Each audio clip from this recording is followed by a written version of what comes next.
नमो अरहंताणम नमो अरहंताणम नमो अरहंताणम। कुंडलिनी जाग गई। आज एक बड़ा हवा बना हुआ है कुंडलिनी। आज की दुनिया में कुंडलिनी की बहुत चर्चा है। इस पर हिंदुस्तान में और विदेशों में बहुत साहित्य लिखा जा रहा है। कितनी पुस्तकें लिखी गई। विदेशी लोगों ने सरपेंट पावर कितनी पुस्तकें इस पर लिखी है। हमारे यहां भी बहुत चर्चा हुई है। मुझे लगता है कि यह कोई हौवा बिल्कुल नहीं।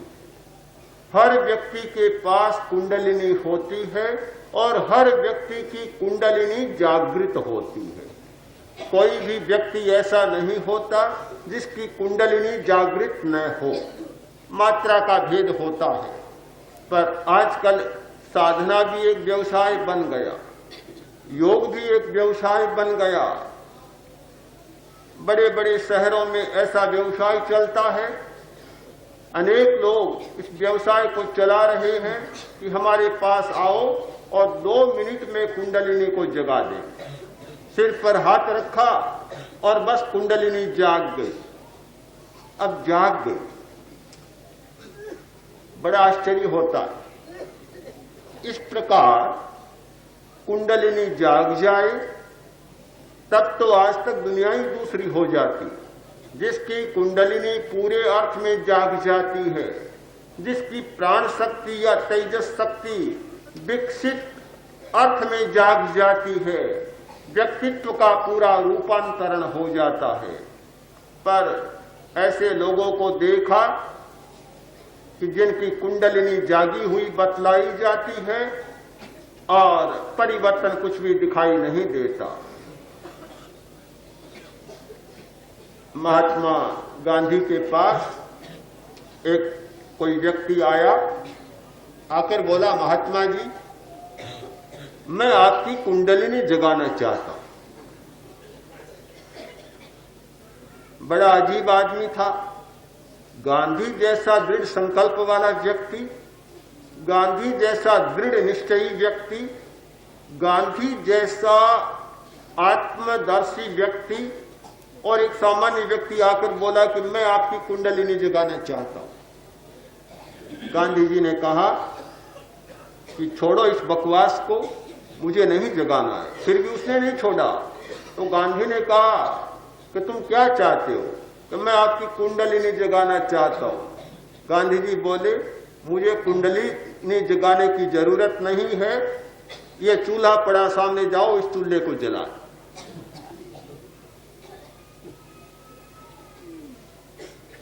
बहुत ये चर्चा है।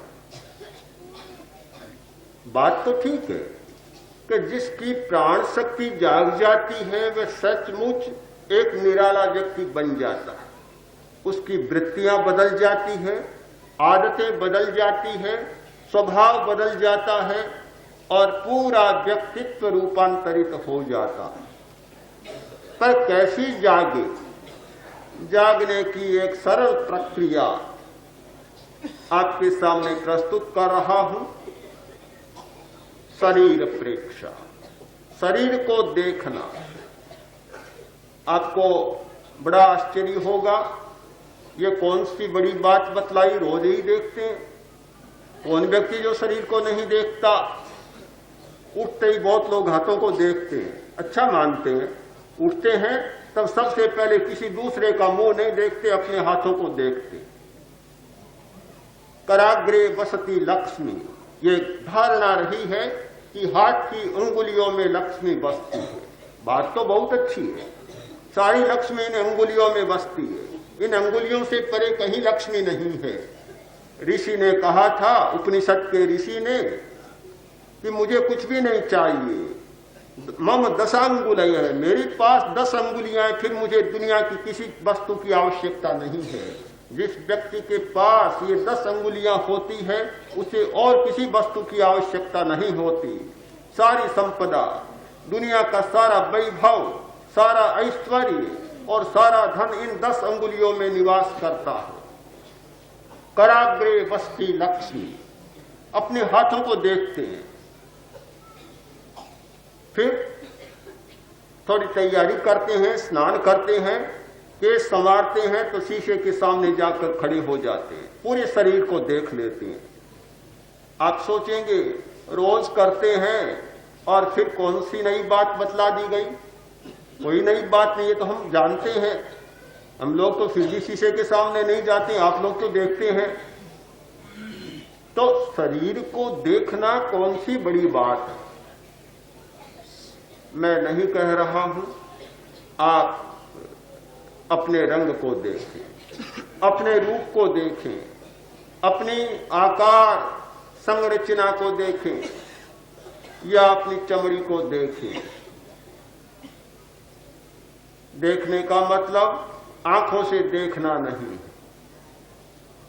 देखने का मतलब है जानना, अनुभव करना और चित्त को जो बाहर ही बाहर भटकता रहता है उसे शरीर के भीतर ले जाना। अंतःप्रेक्षा, बाहर से शुरू करें, त्वचा से शुरू करें और भीतर तक गहरे में ले जाएं। इस ज्ञान नाम की प्राण धारा से शुरू करें, चमड़ी में रहने वाली ज्ञान नाम की एक प्राण धारा, प्राण का प्रवाह होता है, वहां से शुरू करें और भीतर मुख्य प्राण धारा तक चित्त को, चेतना को ले जाएं। यह इतना सा दर्शन इस समय बहुत देखने को मिलता है। आपके मन में प्रश्न होगा, क्या देखें, क्या नई बात है? बहुत नई बात। हमारे शरीर में इतनी नई बातें हैं देखने को, इतनी नई बातें कि जो जब तक नहीं देखता तब तक उसे कुछ भी नहीं लगता। और जिस व्यक्ति ने अपने शरीर को देखना शुरू कर दिया उसके लिए सारी दुनिया का आकर्षण समाप्त हो जाता है। आकर्षण और विकर्षण का एक सिद्धांत है। जब तक हम बाहर को देखते हैं हमारा अपने प्रति विकर्षण होता है और वस्तु के प्रति आकर्षण होता है। और जब हम अपने शरीर को देखने लग जाते हैं वस्तु जगत के प्रति हमारी आसक्ति कम हो जाती है और अपने शरीर के प्रति हमारा बहुत गहरा लगाव हो जाता है। सबसे पहले आपका परिचय होगा स्पंदनों से। जैसे ही शरीर को देखना शुरू किया स्पंदन पकड़ में आएंगे, कंपन। हमारे शरीर में कितने प्रकंपन हो रहे हैं, कितने कंपन, कितने स्पंदन, कितनी हलचल, पता ही नहीं चलता। इतनी बड़ी हलचलें हमारे शरीर में हैं। जिस व्यक्ति ने एकांत में बैठकर शांत और मौन होकर अपने शरीर के भीतर होने वाली आवाज को नहीं सुना उसे पता नहीं चलता कितना नाद, कितना अंतर्नाद, पता ही नहीं चलता। पर जिसने सुना है उसे पता है कि इतनी भारी आवाज हो रही है हमारे भीतर जिसकी कल्पना ही नहीं की जा सकती। बहुत बड़े बड़े साधक जब साधना की गहराई में जाते हैं और अपने भीतर की आवाज को पकड़ना शुरू करते हैं उनके सामने इतने बड़े बड़े शब्द आते हैं, भयंकर शब्द आ जाते हैं, कभी कभी कान को फाड़ने वाले शब्द आ जाते हैं। कंपन पकड़ में आए। कहां? सारे शरीर में कंपन है। यहां कंपन हो रहा, यहां कंपन हो रहा है, अंगुलियों में भारी प्रकंपन हो रहे हैं। पूरा शरीर जैसे कंपनों का शरीर है। हमने शरीर को ऐसा मान रखा है कि ये कोई जड़ स्थूल वस्तु हो। जब भीतर देखना शुरू करेंगे ऐसा लगेगा कि जैसे रुई का अफवाह होता है या पिघलती हुई बर्फ की जो स्थिति होती है, ऐसा एक रवा रवा आपके सामने अलग से दिखाई देने लग जाए। कंपन ही कंपन। फिर आगे चलेंगे तो रंग दिखाई देंगे, इतने विचित्र रंग जो इस बाहरी दुनिया में देखने को नहीं मिलते। जिस व्यक्ति ने भीतर के रंगों को देखा वे रंग बाहर में दिखाई नहीं देते। शिविर में साधना करने वाले अनेक व्यक्ति जब कहते हैं ये क्या हुआ, आज तक हमने इतना बढ़िया रंग इस दुनिया में नहीं देखा, और कोई गांव का आदमी नहीं जो बाहर न घूमा हो, कलकत्ता में रहने वाला, बंबई में रहने वाला, लंदन में रहने वाले, बाहर खूब घूमने वाले, सारे संसार की परिक्रमा करने वाले लोग कहते हैं कि इस प्रकार के बढ़िया रंग हमने कभी नहीं देखे। और जब दर्शन केंद्र पर दोनों भ्रिकुटियों के बीच एक सूर्य का प्रकाश दर्शन होता है और उस समय जो गुलाबी किरणें, गुलाबी रंग फूटता है, एक बड़ा अजीब सा लगता है। ये रंग दिखाई देते हैं, बिजली का प्रकाश दिखाई देता है, जलती हुई आग दिखाई देती है, और इतना गहरा प्रकाश जैसे मानो सूरज ही उग गया है। कभी चांद का प्रकाश दिखाई देता है। हमारे शरीर में इतनी विचित्र विचित्र बातें भरी पड़ी हैं कि जिनकी कल्पना करना हमारे लिए कठिन है। फिर